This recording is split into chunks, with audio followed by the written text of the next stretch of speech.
Hello students, let's study about the comparative analysis of DNA replication with respect to the roles of enzymes in DNA replication for prokaryotes and eukaryotes.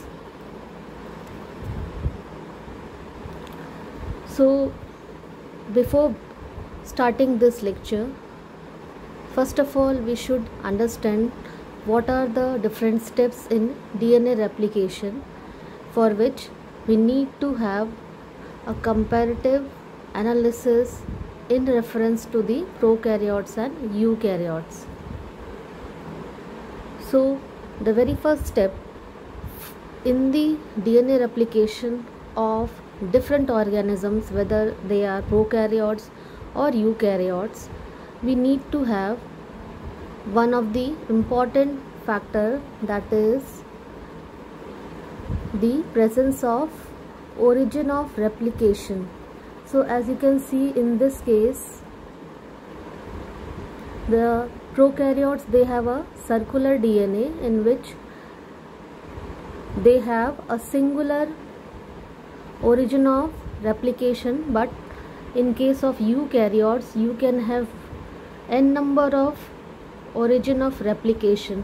So this is the very basic difference while we notice in reference to the DNA replication when it occurs in case of prokaryotes and in case of eukaryotes.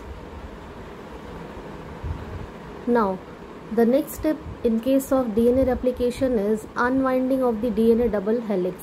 As you can see in this picture here, that these are the different nucleotides which are attached with the phosphodiester backbone. So with the start of the origin of replication, the enzyme which is helpful for breaking down the hydrogen bond, see, you can see the presence of the hydrogen bond between adenine and thymine, that is they are having double hydrogen bond, and you can see in case of guanine and cytosine the hydrogen bond is 3 in numbers. So to break these hydrogen bonds, in both the cases either it is prokaryote or eukaryote, we have the same enzyme, that is DNA. Since it is a DNA molecule, so we have the enzyme here as helicase. So if it is a prokaryotic DNA, then also the enzyme is helicase. So here we don't have any differences with respect to the helicase enzyme. So the basic role of helicase enzyme is to break the hydrogen bonds here. Now the next step is stabilization of unwound template strands. See, as you can see in this picture, that whenever there is the formation of fork, that is replication fork, we need to have stabilizing proteins which are known as single strand binding proteins, also known as SSB proteins, which are found in both the cases, that is in case of prokaryotes and in case of eukaryotes also. So the basic function of this SSB protein is to stabilize the template strands of DNA.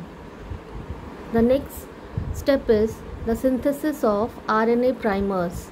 See, you can see one of the strand which is having the primer, that is RNA primers, which are being developed here. As you can see here, the RNA formation, that is the formation of RNA primers, it happens in which of the strand? You can see the lagging strand is having the RNA primers.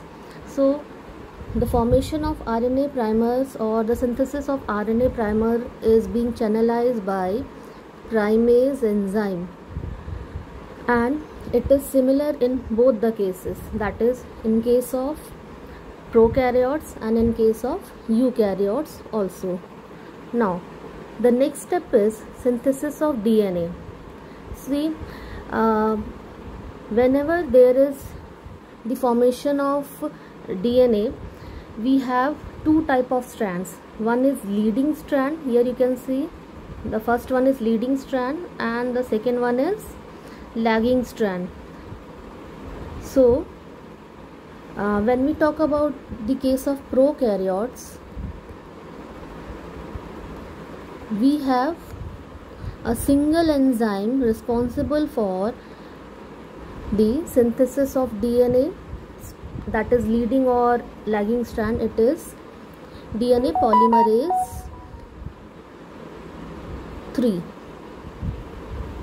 Now when we talk about the eukaryotes, for leading strand we are having DNA polymerase delta as the enzyme, and for lagging strand we are having DNA polymerase alpha as the enzyme for the synthesis. Now the next step is removal of RNA primers.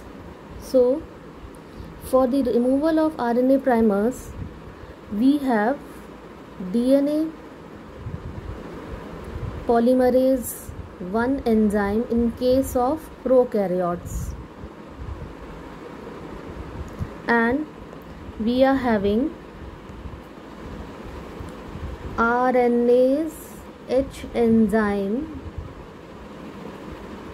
in case of eukaryotes. The next step is replacement of RNA with DNA. Now as you can see in this diagram that DNA polymerase 1 is taking the basic function of removing the RNA primers. You can see these red color structures. These are the RNA primers which is being replaced by the DNA polymerase 1 enzyme in case of prokaryotes. For the replacement of the RNA primers with DNA in eukaryotes, we are having DNA polymerase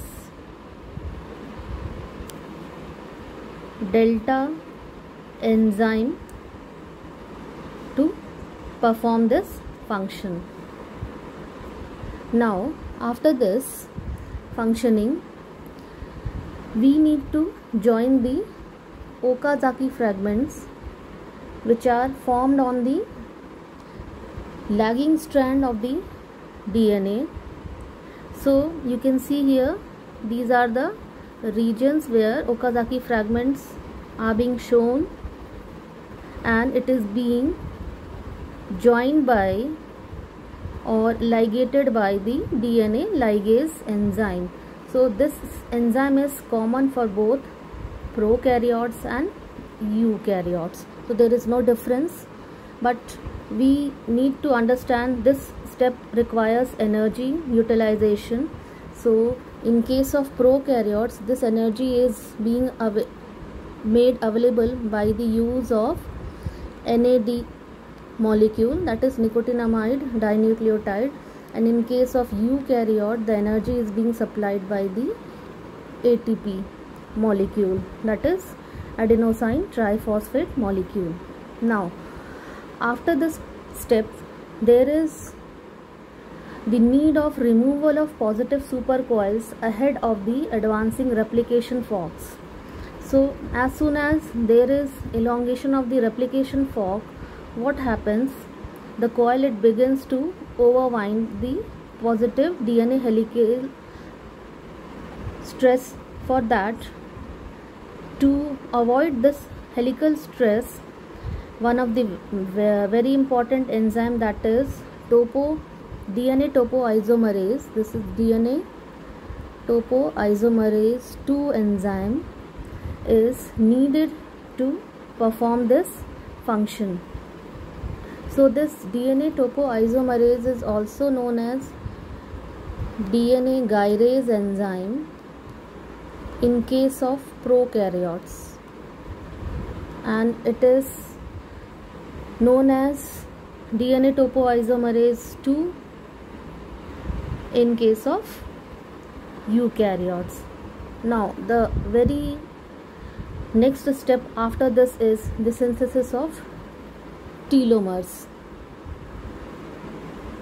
So what happens in this case, as you can see here, that in case of, actually this happens only in case of eukaryotes, and prokaryotes, they don't have this step to happen in them. So basically what happens in this case, an enzyme known as telomerase,